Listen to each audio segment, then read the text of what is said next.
पौराणिक कथाओं के अनुसार महाराज सगर के 60,000 पुत्र कपिल मुनि की क्रोधाग्नि से भस्म हो गए थे और बहुत वर्षों बाद महाराज सगर के वंश में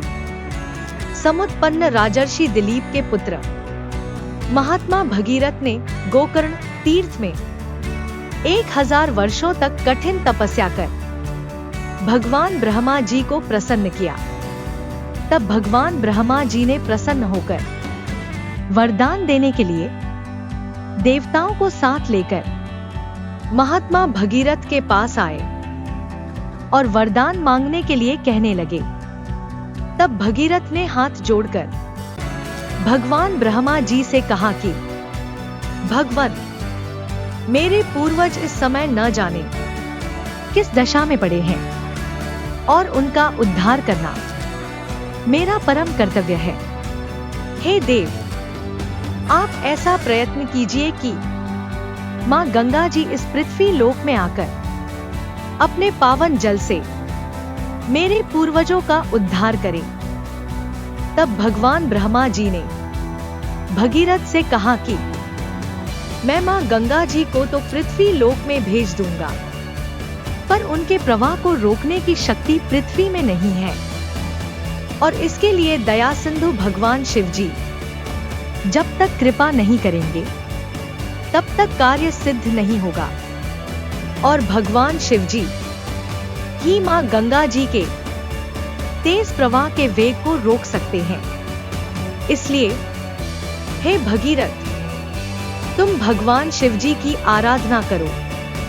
तब भगवान ब्रह्मा जी के उपदेश के अनुसार भगीरथ ने भगवान शिव जी की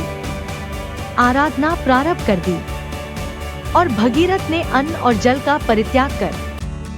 पैर के एक अंगूठे पर खड़े होकर 1 वर्ष तक भगवान शिव जी का ध्यान करते रहे और भगीरथ की अनन्य शरणागति भक्ति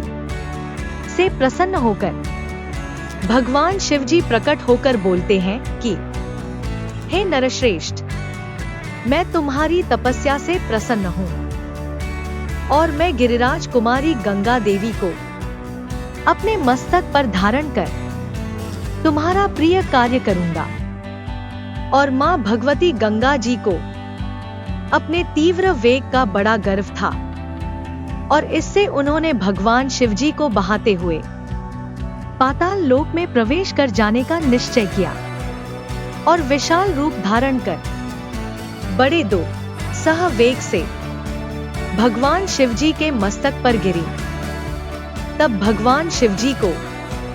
मां गंगा जी के अभिमान का पता लग गया था, इसलिए उन्होंने गंगा जी को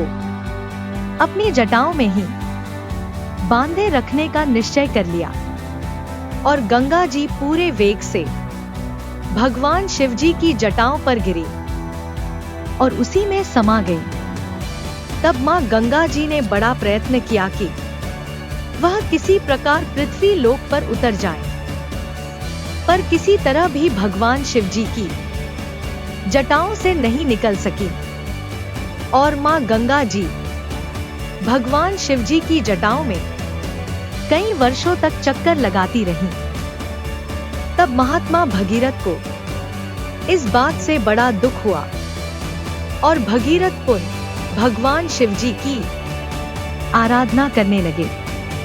और भगवान शिव जी ने भगीरथ की प्रार्थना पर मां गंगा जी को अपनी जटाओं से मुक्त कर दिया। तब उस समय मां गंगा जी की 7 धाराओं ने पृथ्वी लोक में स्थान बनाया और हलादिनी, पावनी और नलिनी नाम की मां गंगा जी की मंगलमयी 3 धाराएं पूर्व दिशा की ओर वह पड़ी और सुचक्षु, सीता और सिंधु नाम की 3 धाराएं पश्चिम दिशा को प्रवाहित हुई और मां गंगा जी की 7वीं धारा के रूप में पतित भगवती मां गंगा जी महात्मा महाराज भगीरथ के रथ के पीछे पीछे चलने लगी। तब अनेक देवर्षि, गंधर्व, यक्ष, सिद्ध, ऋषि, मुनि आदि इस अद्भुत दृश्य को देखकर मुग्ध हो गए और सभी देवतागण भी आकर